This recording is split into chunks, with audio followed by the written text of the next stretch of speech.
அனைவருக்கும் வணக்கம். மாணவர்களுக்கு மாதந்தோறும் ரூ.1000 வழங்கும் தமிழ் புதல்வன் திட்டம் இன்று தொடங்கி வைத்தார் முதல்வர் மு.க.ஸ்டாலின். அரசு பள்ளிகளில் படித்து உயர்கல்வியில் சேரும் மாணவிகளுக்கு மாதம் ரூ.1000 வழங்கும் புதுமை பெண் திட்டம் கடந்த 2022ஆம் ஆண்டு செப்டம்பர் 5ஆம் தேதி தொடங்கப்பட்டது. அரசு பள்ளிகளில் படித்து உயர்கல்வியில் சேரும் மாணவர்களுக்கு மாதம் ரூ.1000 வழங்கும் தமிழ் புதல்வன் திட்டத்தை முதலமைச்சர் மு.க.ஸ்டாலின் இன்று தொடங்கி வைத்தார். அரசு பள்ளிகள் மற்றும் அரசு உதவி பெறும் பள்ளிகளில் படித்து உயர்கல்வியில் சேரும் மாணவிகளுக்கு மாதம் ரூ.1000 வழங்கும் புதுமை பெண் திட்டத்தை கடந்த 2022ஆம் ஆண்டு செப்டம்பர் 5ஆம் தேதி முதலமைச்சர் மு.க.ஸ்டாலின் தொடங்கி வைத்தார். இந்த திட்டத்தின் மூலம் 3 லட்சம் மாணவிகள் மாதந்தோறும் 1000 ரூபாயை பெற்று வருகின்றனர். மேலும் முந்தைய ஆண்டை விட கடந்த ஆண்டில் அரசு பள்ளியில் படித்து 64,231 மாணவிகள் கூடுதலாக உயர்கல்வியில் சேர்ந்தனர். இந்நிலையில் உயர்கல்வியில் அரசு பள்ளி மாணவர்களின் சேர்க்கையை அதிகரிக்கும் நோக்கில் தமிழ் புதல்வன் திட்டம்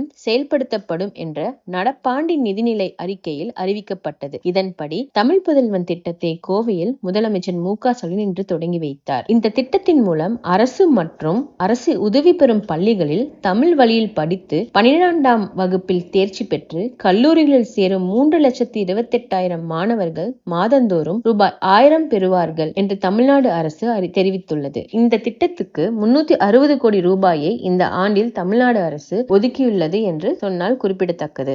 இத்திட்டத்தின் நோக்கமே மாணவர்கள் அனைவரும் தொடர்ந்து படிக்க வேண்டும் என்பதே ஆகும். இது போன்ற தகவல்களை நீங்க தெரிஞ்சுக்கணும் அப்படின்னா நம்ம சேனலை சப்ஸ்கிரைப் பண்ணிக்கோங்க.